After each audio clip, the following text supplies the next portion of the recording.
Assalamualaikum warahmatullahi wabarakatuh. Produksi prepupa adalah kunci berlangsungnya siklus. Produksi prepupa adalah kunci agar target kita terpenuhi. Kalau kita tidak bisa produksi prepupa secara rutin, otomatis semuanya tidak tercapai.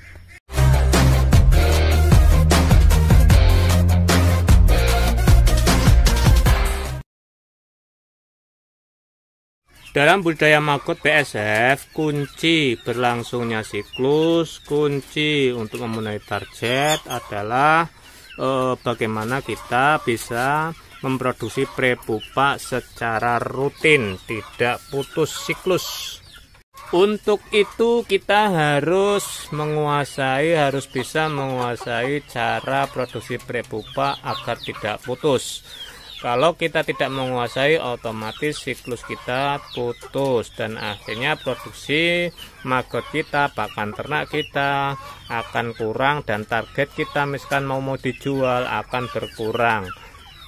Pertama yang harus disediakan yaitu adalah biopon migrasi. Nah, dalam biopon migrasi ini ada beberapa cara untuk memproduksi prepupa. Ya, kalau yang kita lakukan adalah semua sistem jok, karena biopon kita itu terbatas atau biopon kita itu ala kadarnya atau beberapa saja dan di bawah kandang ayam. Beda dengan kalau kita mau produksi maggot BSF untuk kita jual maggot ke peternak-peternak untuk produksi massal atau target. Dalam budidaya maggot untuk produksi prepupa ini yang kita gunakan adalah sistem jok. Kalau kita tidak bisa di sistem jok atau dengan kita lakukan dengan migrasi tanpa jok, misalkan kita taruh baby maggot atau maggot muda di biopon migrasi ini sampai panen sampai habis, itu pun bisa. Kalau tidak sistem jok, itu bagusnya kalau misalkan kita mau produksi untuk prepupa itu di biopon migrasi itu pertama awal kita kasih makan secukupnya, lalu sediakan maggot muda yang umur 12 hari 13 hari. Mengapa?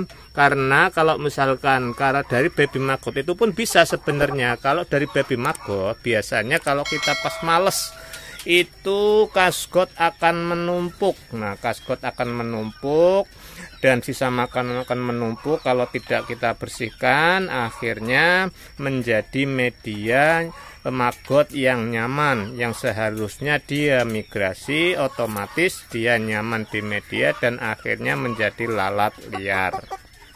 Maka untuk mengatasi itu, yang kita taruh di biopon migrasi, misalkan tidak sistem jok, itu maggot-maggot yang sudah berumur muda atau remaja, umur 12 hari, 13 hari, 14 hari, 15 hari, enggak masalah.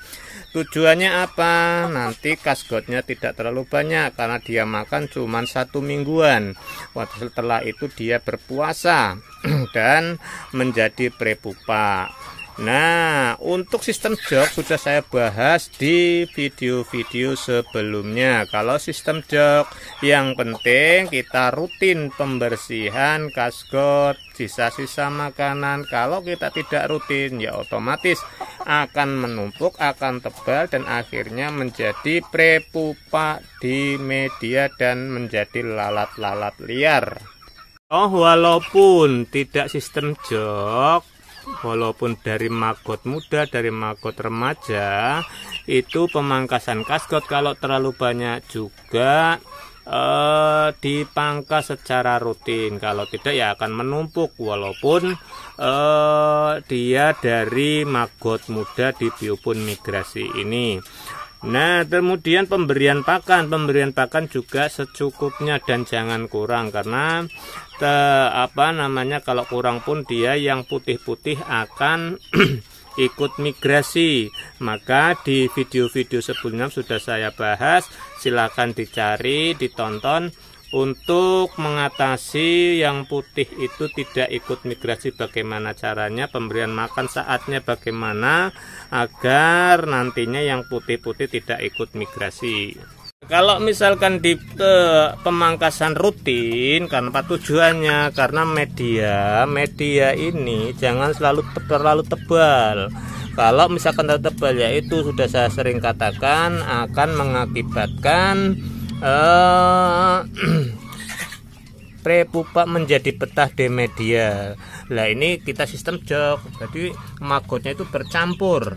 Ada yang sudah migrasi, ada yang masih makan, masih umur berapa 15, ada yang masih baby maggot yang masih agak kecil. Nah, ini kalau seperti ini pemangkasannya pun harus hati-hati dan diperhatikan saat pemangkasan. Karena apa? Kalau misalkan terlalu kecil, ada yang terlalu kecil, nanti dia ikut terbuang, nanti eman-eman kalau misalkan ikut terbuang dengan kasgot. Kalau yang kecil-kecil, pemangkasan di sistem jok. Jadi di biopon migrasi ini sudah ada beberapa video yang saya bahas untuk selalu panen secara rutin.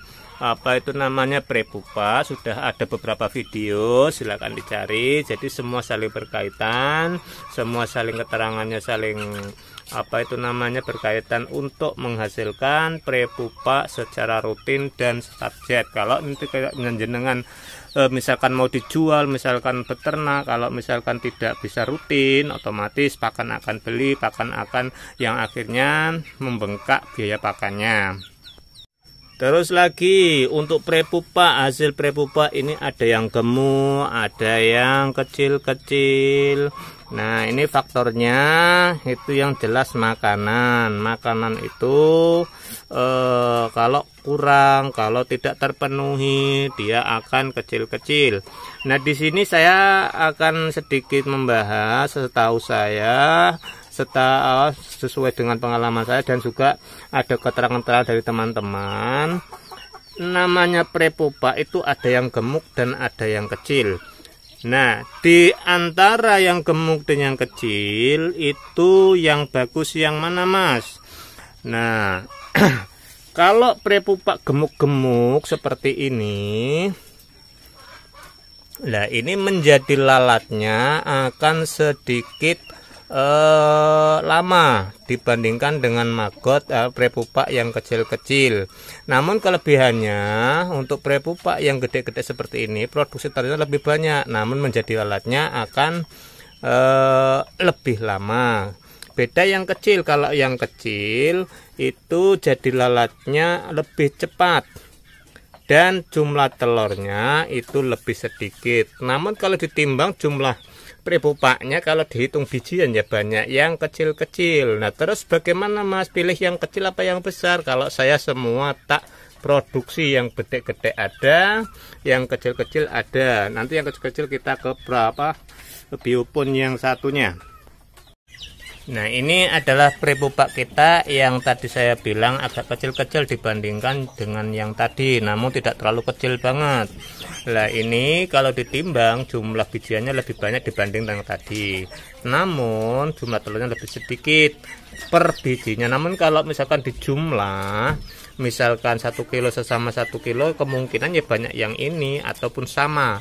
Kita tidak pernah meneliti itu yang jelas.